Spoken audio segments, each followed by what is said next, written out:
அந்த வில்லம்பு கொண்டு போனவர் ஒரு முயல் அடிச்சு தூக்கிட்டாரு. 2 பேரும் திரும்ப ஊருக்குள்ள வராங்க.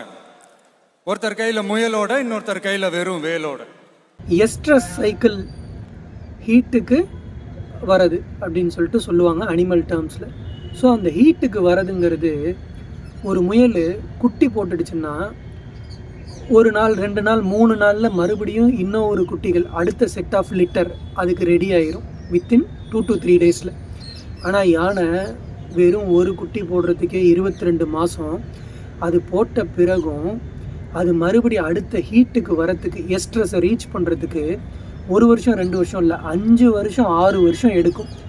அடுத்த ஒரு ப்ரெக்னன்சி சைக்கிளுக்கு எஸ்ட்ரஸ்க்கு வரத்துக்கு, ஹீட்டுக்கு வரத்துக்கு 5 to 6 வருடங்கள் ஆகும். அதனால தான் அதோட மொத்த வாழ்நாள்லேயுமே 10 குட்டிகள் தான் போடுது. 10 குட்டிகள் மட்டும்தான் அதால் ஈன்று எடுக்க முடியுது. ஸோ அதனால் யானையோடைய வேல்யூ வேறு, முயலுடைய வேல்யூ வேறு. இன்னும் சிம்பிள் டேர்மில் சொன்னால், எந்தெந்த விலங்குகளெல்லாம் வனத்தில் வச்சு காக்கணுமோ அந்தந்த விலங்குகளெல்லாம் வனத்தில் வச்சு காக்கணும். எந்தெந்த விலங்குகளெல்லாம் வீட்டில் வச்சு வளர்க்கணுமோ அந்தந்த விலங்குகளெல்லாம் வீட்டில் வச்சு வளர்க்கலாம். எந்தெந்த விலங்குகளெல்லாம் உணவாக எடுக்கணுமோ அந்தந்த விலங்குகளை உணவாக எடுக்கணும்.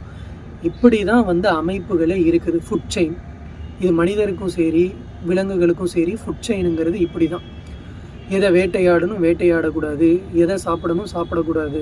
லியோ படத்தில் ஒரு ஐனாவை காப்பாற்றுறதுக்கு முக்கியத்துவம் கொடுத்துட்டு யானையை வேட்டையாடுறத பெருமையாக பேசுகிறதும், அதை ஒரு வெற்றி, சக்ஸஸ், கோல்னு பேசுகிறதும் எவ்வளவு கருத்து முரண்பாடு முன்னுக்கு பின் இருக்குது அப்படின்றத பாருங்கள்.